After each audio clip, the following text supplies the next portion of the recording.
High বন্ধুরা, অনেক দিন পর আমি নিজের ভয়েসে কোনো ভিডিও আপলোড করতে চলেছি। Welcome to my channel creativity important. প্রথমে আমি এক একটা পার্ট ভালো করে আয়রন করে নিচ্ছি।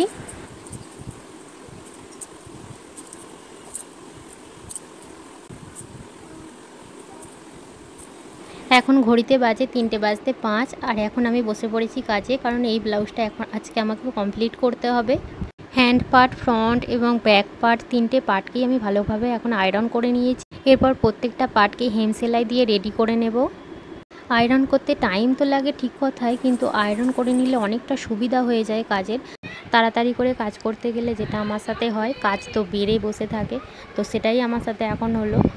এই সুতোটা তো আমি টানতে ভুলেই গেছি, তো সেই জন্য সুতোটাকে আবার গিট ফেলতে হলো। তো আবার অন্য পার্টগুলোকে এখন আমি হেম সেলাই দিয়ে নিচ্ছি।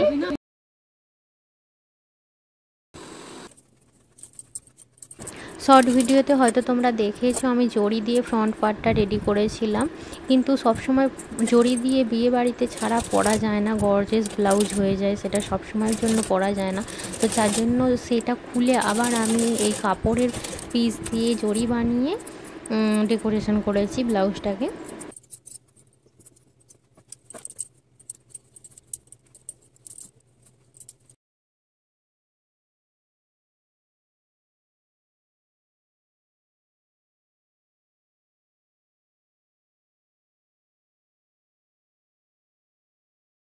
ফ্রন্ট পার্টের ডিজাইনটা এখন আমার কমপ্লিট হয়ে গেছে। তো এরপর আমি ফ্রন্ট এবং ব্যাক পার্টটাকে জয়েন করে নেব।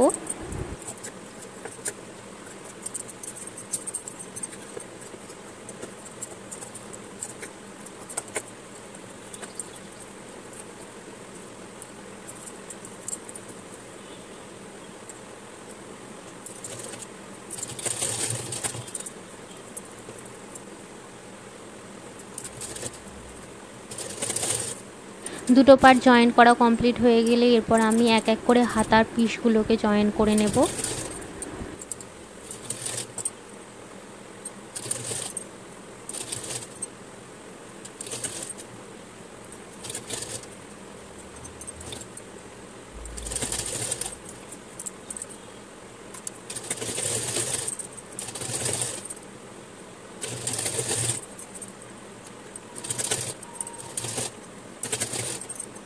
আমার ভিডিও আপনাদের ভালো লাগলে অবশ্যই লাইক, কমেন্ট এবং শেয়ার করুন। ভালো থাকুন, সুস্থ থাকুন এবং দেখতে থাকুন আমার ভিডিও।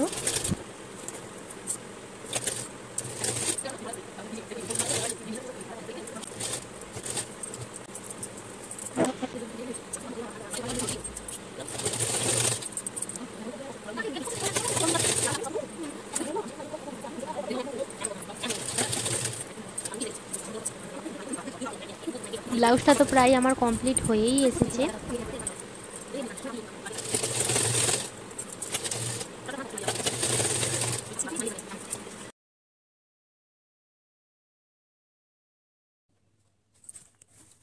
রাতও হয়েছে অনেকটা, এদিকে আমার ব্লাউজ কয়েকটা কাপড় মিলিয়ে পড়েই আছে কবে থাকতে, আয়রন আর করে ওটা হচ্ছে না। তো আজকে ভাবলাম যে আয়রনটা করেই নিই, নয়তো কালকে আবার কাজ জমে যাবে। তো এখন বসে পড়েছি আমি আয়রন করতে।